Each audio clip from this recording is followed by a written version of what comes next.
ang sibat ng katahimikan. Narito ang buo at detalyadong kwento ng buhay ni Moskov ayon sa opisyal na kasaysayan ng Mobile Legends. I long for peace in the heart. Death is quiet and pleasant. Ang simula, prinsipe ng Weldsan.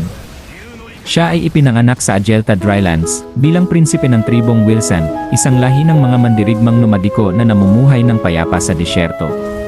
Mula pa sa kabataan, hindi siya nasiyahan sa tahimik na buhay. Nagnanais siyang maglakbay at patunayan ang kanyang lakas. Sa kanyang paglalakbay, nakilala niya si Khalid, prinsipe ng tribong Artakha. Agad silang naging matalik na magkaibigan, ngunit magkaiba sila ng paniniwala. Naniniwalang lakas at kapangyarihan ang tanging sandata upang protektahan ang lahat. Naniniwalang katarungan at dangal ang tunay na pundasyon ng kapayapaan.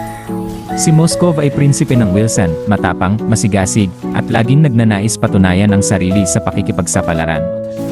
Nakilala niya si Khalid, prinsipe ng tribong Artakha, at naging matalik silang magkaibigan kahit magkaiba sila ng pananaw. Naniniwala si Moskov na ang lakas at kapangyarihan ang tanging paraan upang maprotektahan ang mahal sa buhay.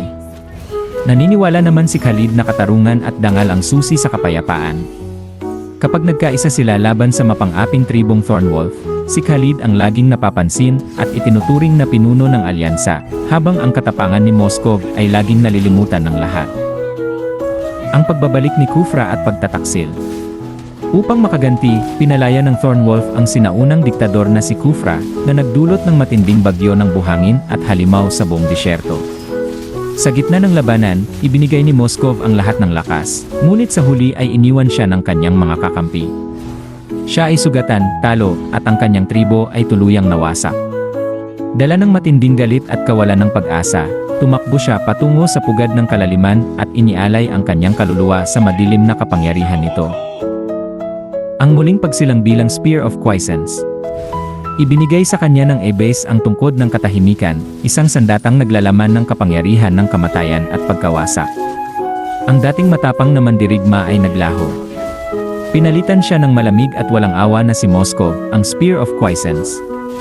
Ang tanging layunin na lamang niya, gumanti kay Kufra, sa mga sumira sa kanyang tribo, at sa lahat ng nagtaksil sa kanya. Nasira ang matibay nilang samahan ni Khalid dahil sa inggit at paghahangad na maging mas kilala.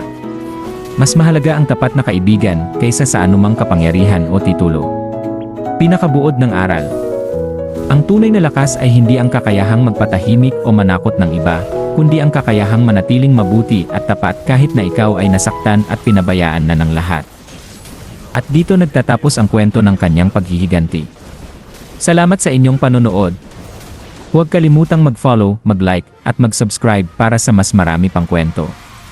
Salamat ng marami!